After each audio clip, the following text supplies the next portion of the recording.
Hi guys, welcome to Joy Talks.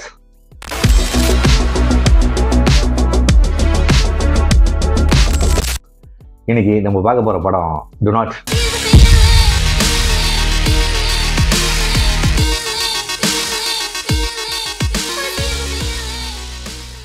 Disturb. இந்த படத்தை இயக்கியிருக்கிறவர் John ஹன்ஸ்லி, ஒரு கனடியன் டைரக்டர். வாங்க இந்த படத்தோட கதை என்னன்னு குட்டியாக பார்த்தரலாம். க்ளோயி ஜாக்கில்னு ஒரு கப்பல் மியாமி வராங்க. அவங்க ரிலேஷன்ஷிப்பில் லைட்டாக வந்துட்டு கொஞ்சம் பிரச்சனைகள்லாம் இருக்குது. அதெல்லாம் வந்துட்டு இங்கே சரி பண்ணிடலாம் அப்படிங்கிறக்காக தான் இங்கே வராங்க. அப்படி மியாமி வரும்போது அங்கே இன்னொரு கப்பலை மீட் பண்ணுறாங்க. அந்த கப்பல் வந்துட்டு கொஞ்சம் ஒரு மிடில் ஏஜ் கப்பலாக இருக்காங்க. அவங்க ரெண்டு பேரும் இன்ட்ரடியூஸ் ஆகிக்கிறாங்க. அப்போ அந்த மிடில் ஏஜ் கப்பல் வந்துட்டு அவங்க ரூமுக்கு வந்துட்டு இன்வைட் பண்ணுறாங்க. ஸோ அன்றைக்கி நைட் வந்துட்டு அவங்க ரூமில் வந்துட்டு ஒரு பார்ட்டி நடக்குது. அந்த பார்ட்டியில் கொக்கைன் இந்த மாதிரியான சில ட்ரக்ஸ் எல்லாம் எடுத்துக்கிறாங்க. இது போக இந்த ட்ரக்ஸ் எல்லாம் எடுத்தது போக ஒரு கட்டத்துக்கு மேலே இவங்க வந்துட்டு ஒய்ஃப் ஸ்டாப் பண்ணிக்கிறாங்க. அதில் பார்த்தீங்கன்னா நம்ம க்ளோயி நம்ம வந்துட்டு அந்த மிடில் ஏஜ் ஆள் வந்துட்டு அப்படியே தடவ ஆரம்பிப்பார். நம்ம ஜாக்குக்கு வந்துட்டு அவங்க பார்த்தீங்கன்னா பிஜே வந்துட்டு பண்ண ஆரம்பிச்சிருப்பாங்க. இப்படி பண்ணிட்டு இருக்கும்போது வந்துட்டு ஜாக் திடீர்னு க்ளோயை பார்த்தோன்னா வந்துட்டு கூப்பிட்டு உடனே அங்கேருந்து வந்துட்டு கிளம்பி அவங்க ரூமுக்கு போயிடுவாங்க. அங்கே வந்துட்டு சில வாக்குவாதங்கள்லாம் நடக்குது. அதுக்கப்புறம் அடுத்த நாள் காலையில் பார்த்தா க்ளோயி வந்துட்டு பீச்சுக்கு போகணுன்னு வந்துட்டு சொல்லுவாங்க. அதனால வந்துட்டு இவங்க நேராக கிளம்பி பீச்சுக்கு போயிடுவாங்க. அங்கே பீச்சில் உட்காந்துருக்கும் பார்த்தீங்கன்னா ஒருத்தன் அந்த மண்ணில் வந்துட்டு ஃப்ளாட் ஆகி கிடந்துருப்பான். எத்தனை மணி நேரம் தெரியாது. அங்கேருந்து திடீர்னு எந்திரிச்சு வருவான். அவன் எந்திரிச்சு அப்படியே சுற்றி பார்ப்பான். எங்கடா இருக்கோ அப்படிங்கிற மாதிரி ஏதோ ட்ரக்கை போட்டு ஏற்றாதுன்னு ஏற்றிருப்பான்ட்டு இருக்கு. அவன் நேராக திரும்பி இவங்ககிட்ட வருவான். இவங்ககிட்ட வந்துட்டு கண்டதையும் வளருவான். என்ன பண்ணுவான், அவங்ககிட்ட இருக்கிற ட்ரக்ஸ் எல்லாம் வந்துட்டு இவங்க மேலே தூக்கி வீசிட்டு நேராக கடலுக்கு போயிடுவான். கடலில் போய் அப்படியே ஓவட்டு அவனுக்கு மப்பெல்லாம் இறங்கியிருக்கா அப்படியே போயிடுவாங்க. அதுக்கப்புறம் இவங்க அதை பார்த்து பயந்து போய் இந்த ட்ரக்ஸ் எல்லாம் எடுத்துட்டு ரூமுக்கு வந்துடுவாங்க. ஸோ அந்த ரூமுக்கு வந்ததுக்கப்புறம் அந்த ட்ரக்ஸ் எல்லாம் வந்துட்டு அவங்க யூஸ் பண்ணாங்களா, அதுக்கப்புறம் என்னென்ன நடந்துச்சு அப்படிங்கிறதான் வந்துட்டு ஒரு பெடுங்கோராக வந்துட்டு சொல்லியிருக்கிற படம் தான் Do Not Disturb. ஸோ இந்த படம் வந்துட்டு எனக்கு ரொம்பவே பிடிச்சிருந்துச்சு. நல்லாவே இருந்தது. ஒரு 1.5 மணி நேரம் ஓடுது. டக்குன்னு போயிடுச்சு. எனக்கு பெருசாக எங்கேயுமே வந்துட்டு போர் அடிக்கல. ட்ரெய்லர் பார்க்கும்போது நினச்சேன், ஓகே இந்த மாதிரியான ஒரு படமாக தான் இருக்கும் அப்படிங்கிற மாதிரி தான் நினச்சேன். ஸோ அதே மாதிரி தான் இருந்தது.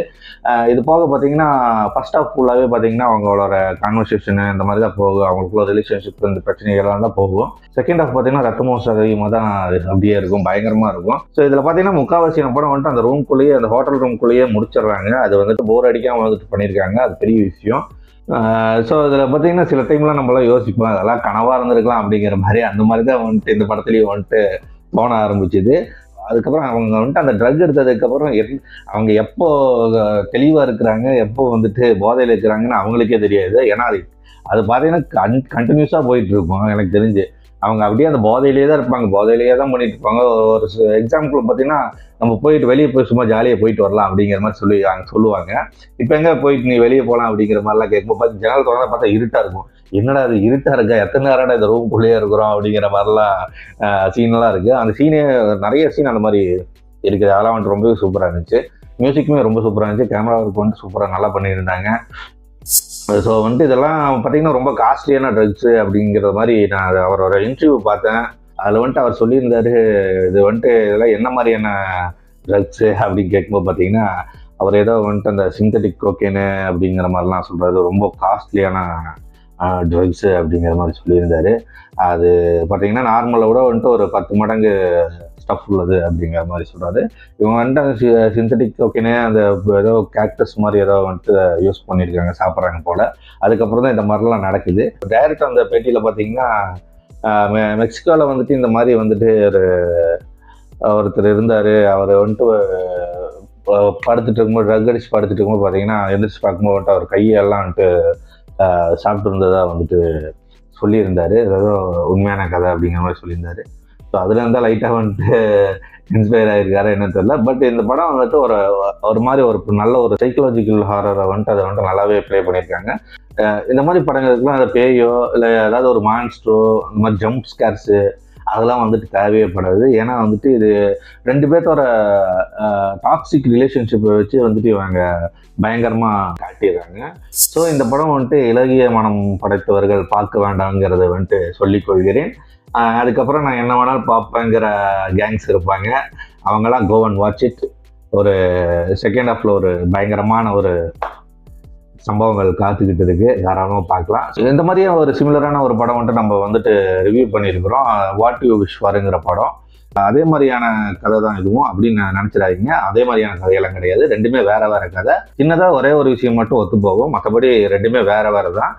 அந்த படத்துல பாத்தீங்கன்னா அது பெரிய ஆளுகளுக்கெல்லாம் வந்துட்டு சம்பவம் செஞ்சு கொடுப்பாரு. அந்த மாதிரியான ஒரு கான்செப்ட் தான் அந்த படம். ஆனா இந்த படத்துல அப்படி கிடையாது. இது வந்துட்டு பர்சனல் ஆயிடும். ஸோ நான் இதில் வந்துட்டு எந்த ஸ்பாயிலருமே சொல்லலை. அதனால தாராளமாக நீங்கள் படத்தை பார்த்து தெரிஞ்சுக்கோங்க. ஸோ மறக்காமல் லைக், ஷேர், கமெண்ட் எல்லாம் பண்ணுங்கள். உங்களோட கருத்துக்களை வந்துட்டு எங்களுக்கு சொல்லுங்கள். கண்டிப்பாக வந்துட்டு சப்ஸ்கிரைப் பண்ணுங்கள். உங்கள் ஃப்ரெண்ட்ஸுக்கெல்லாம் வந்துட்டு நம்ம சேனலில் பிடிச்சிருந்துச்சுன்னா உங்கள் ஃப்ரெண்ட்ஸுக்கும் ஷேர் பண்ணுங்கள், எல்லாத்துக்கும் பண்ணுங்கள். ஏன்னா நீங்கள் எல்லாம் வந்துட்டு ஷேர் பண்ணி சப்போர்ட் பண்ணால் தான் போர் அடிக்காமல் வந்துட்டு நிறைய படங்களை வந்துட்டு போட்டு சொல்ல முடியும். ஸோ அதனால் வந்துட்டு உங்களோட ஆதரவு தேவை. நம்ம மீண்டும் வேறு ஒரு படத்தில் பார்ப்போம். Until then, bye bye.